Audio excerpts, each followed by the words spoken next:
Hi Nitish. Hi. நல்லா இருக்கீங்களா? நல்லா இருக்கேன். நான் நல்லா இல்லையே. இன்னும் அதுலேருந்து மீண்டு வரலையா? தூக்கமே வர மாட்டேதுப்பா. தூக்கமே வர மாட்டேது. சென்னை தோத்த அந்த தோல்வியை சரி விடுங்க, 5 கப் அடிச்சாச்சு, அடுத்த சீசன் பார்த்துக்கலாம். எனக்கு புரியுது, உங்களுக்கு பிளே ஆஃபே பெரிய விஷயன்றது நல்லா புரியுது.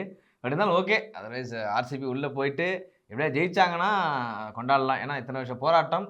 ஸோ நேற்று கோலிலாம் அந்த அக்ரெஷன் பார்க்கும்போது அவருக்கு எவ்வளோ ஒரு கோவம் இருக்குது. இப்போ ஜெயிச்சான்ற வெறி. கோலியை விடுங்க, கிரவுண்டுக்கு வெளியே ஆர்சிபி ஃபேன்ஸ் பண்ண அட்டகாசத்துக்கு இல்லை விடு, ஒரு வருஷமாவது அவங்க கொண்டாட்டுமே. அதை கோலி ஒன்று பண்ணால் போதும், எப்படியாவது ஜெயிச்சு கொடுத்தா மட்டும் போதும். இந்த பேட்டிங் ஸ்டைல் அப்படியே எடுத்துகிட்டு போனால் நல்லா இருக்கும்னு நினைக்கிறேன். ஐ திங்க் நான் அதை வெயிட் பண்ணுறேன்.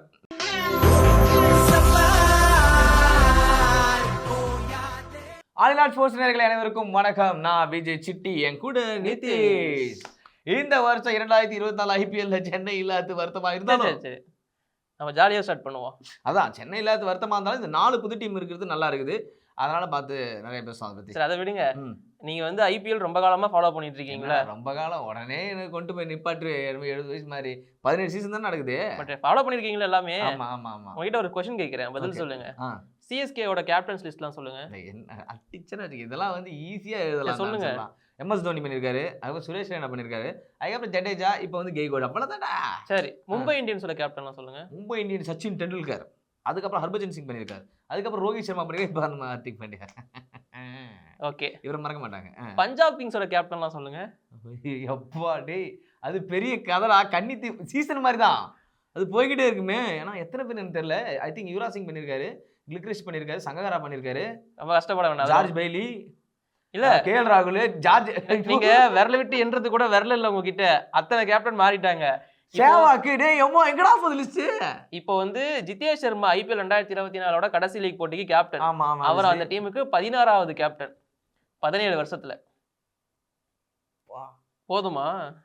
ஏன் அடுத்த மேட்சுக்கு ஒரு மேட்ச் கிடையாதா? அச்சோ அச்சோ, இருந்தா ஈக்குவல் டக்கல் பண்ணிருக்கலாம். இல்ல அடுத்த வருஷம் 2 கேப்டன் மாத்திடுவாங்க. சாம் கரன், ஷிகார் தவான் அவங்களே மாறி. எப்போ டே இந்த சீசன்லயே 3 கேப்டன் பாத்துறாங்களாடா அவங்க. இன்னொரு விஷயம், ஆனா இந்த 17 சீசன்ல 2 டைம் தான் பிளே ஆஃப் போயிருக்காங்க. 2 டைம் தான் பிளே ஆஃப் ஆங்க. ஓகே, ஒரு டைம் வந்து ஃபைனல் போனாங்க, ஜார்ஜ் பெய்லி தலைமையில கொல்கட்டா கப்பை வாரி கொடுத்தாங்க. அண்ட் ஸ்டில் ரெண்டாவது. ஆனா கேப்டன் மட்டும் 16.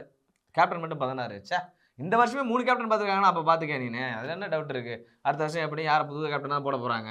ஓகே, 17வது கேப்டன் ரெடி அப்படின்ற மாதிரி தான் இருக்குது. ஓகே, ஸோ இன்னைக்கு SRH vs பஞ்சாப்கான மேட்ச் வேற லெவலில் இருந்துச்சு. ஏன்னா பஞ்சாப் வந்து கடைசி ஃபேர்வெல் மேட்ச் ஆட்டு போகிறாங்க, எல்லாருக்குமே தெரியும்.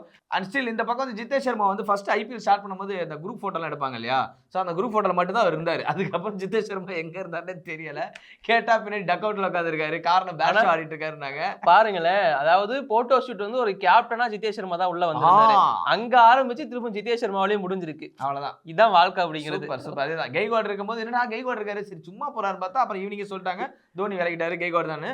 சரி ஜிதேஷ் சர்மாவும் சும்மா தான் வராருன்னு பார்த்தா தவான் விலகிட்டாருன்னு நினைச்சா இல்ல அது இல்லன்ற மாதிரி இருந்துச்சு. பட் ஆனா ஃபைனலா சரி.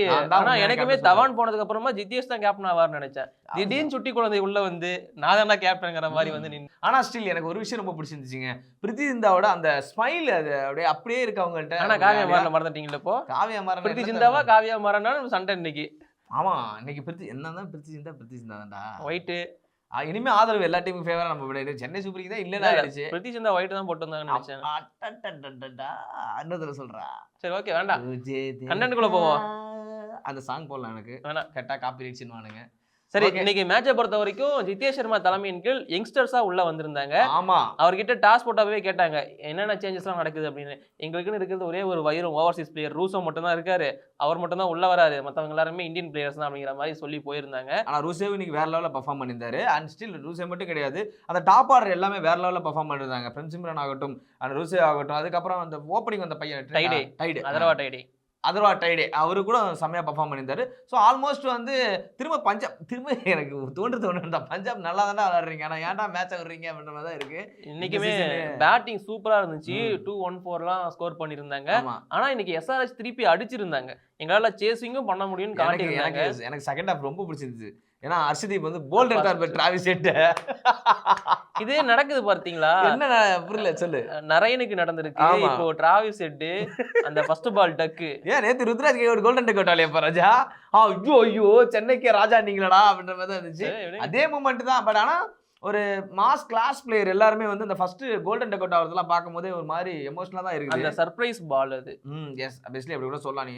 ஏன்னா அதை எதிர்பார்க்க டிராவிஸ் ஹெட் மாதிரி பிளேயர் டக் அவுட் ஆகிறான்னு நினைக்கல. ஆனதுக்கு அப்புறம் பெருசா அடிக்க மாட்டாங்கன்னு தான் நினைச்சேன். ஓகே சேசிங்ல திரும்ப சோக் பண்ண போறாங்கன்னு நினைச்சா. நான் நினைச்சேன் ஓகே ஆர்சிபி வெர்சஸ் எஸ்ஆர் இதை திரும்ப எங்க நட போறாங்க. அபிஷேக் சர்மா அடிச்சதெல்லாம் விடுங்க. திரிபாதி இன்னைக்கு வந்து ஆக்சுவலா நல்ல பிளேயர் தான். ஆனா கொஞ்சம் ஸ்லோவா ஆடிட்டு இருந்தாரு, பயங்கரமா திட்டு வாங்கிட்டு இருந்தாரு. அது இல்லாம இன்னைக்கு பெருசா பெர்ஃபார்மன்ஸ் இந்த ஃபார்மே இல்ல, அவனுக்கு ப்ளே பண்றதுக்கு வாய்ப்பே கிடைக்கல. நீ கொண்டு வந்தாங்க 18 பால் 33. அபிஷேக் சர்மா கூட சேர்ந்து செம பார்ட்னர்ஷிப். கிளாசன் அவருமே அடிச்சாரு, 40 அடிச்சாரு. நம்ம இவரு நிதிஷ் ரெட்டி உன் பேர் கொண்டாலே சிறப்பு தான் போல இருக்கு. சரியா அட்டி வெளுத்துவேன் அதே மாதிரி. ஆனால் அவர் வெளுத்தாரு, அங்கே எல்லாரையும் போட்டு வெளுத்தாரு. ஸோ பார்க்க சமைச்சாதான் எனக்கு டீமோட கோஆர்டினேஷன் முடிச்சிருந்துச்சு. டிராவிஸ் ஹெட் தான் பிளேயரா, அபிஷேக் சர்மா தான் பிளேயரா அப்படின்ற மாதிரி கொஸ்டின் இருந்துச்சு. ஆனால் அதெல்லாம் கிடையாது. டிராவிஸ் ஹெட் டக் அவுட் ஆனார். அதுக்கப்புறம் வர எல்லா பிளேயரும் சூப்பராக கிளாஸாக ஆடினாங்க.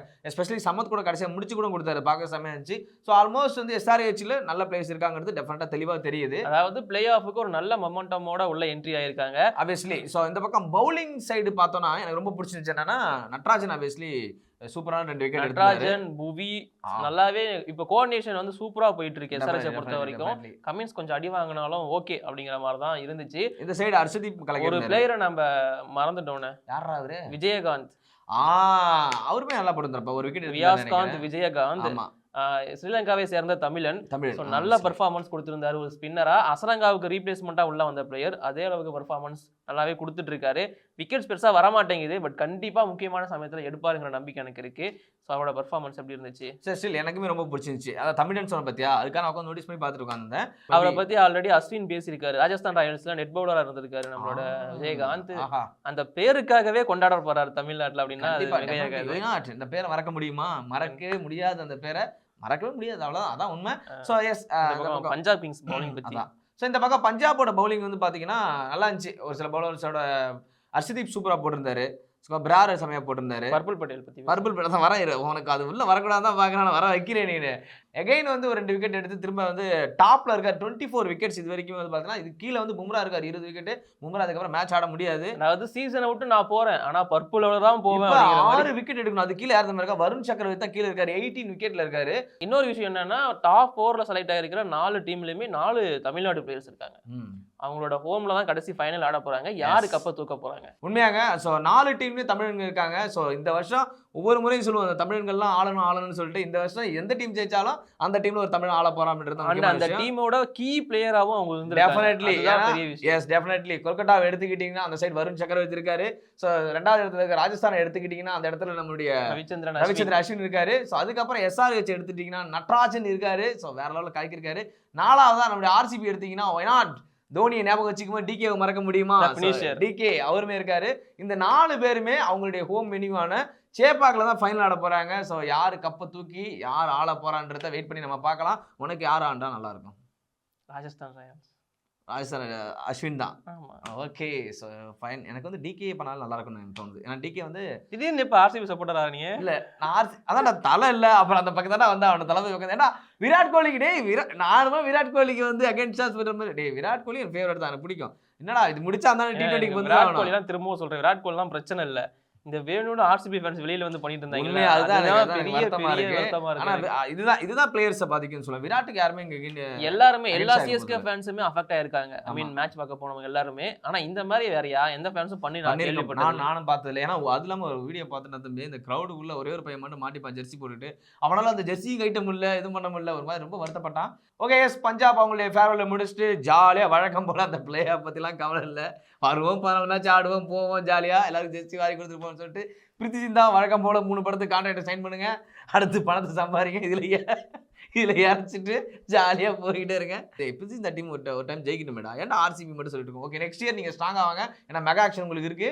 ஸோ எடுங்க ரோஹித் சர்மாவை கேப்டனா எடுங்க, கேஎல் ராகுல் தூக்கி உள்ள போடுங்க, கலக்குங்க. கேஎல் ராகுல் ரோஹித் சர்மா எல்லாரும் உள்ள போடுங்க, பாத்துமா உருப்படாது. யார் உருப்படான்ற? ரோஹித் சர்மா உள்ள ஆல்ரெடி தவானு எத்தனை ஓப்பனர் உங்களுக்கு வேணும்? தவானு ரோஹித் சர்மா ஒண்ணு சேர்ந்தா என்ன ஆகும் தெரியுமில்ல? கேஎல் ராகுல் மிடில் ஆர்டர்ல இருக்கும். ஆனா பஞ்சாப் ஸ்ட்ராங்கான டீமா நெக்ஸ்ட் இயர் வரணும், அப்படிதான் என்னோட ஆசையா இருக்கு. 18வது சீசன் டெஃபினட்டா ஒரு மறக்க முடியாத சீசனா வந்து பஞ்சாப் இருக்கணும் அப்படின்னு ஒத்துப்பேன். ஓகே ஸோ இதோட நாங்கள் கிளம்பிட்டு டைம் வந்தாச்சு. Until then by from Vijay city and Rajasthan கன்னி நிதிஷ்.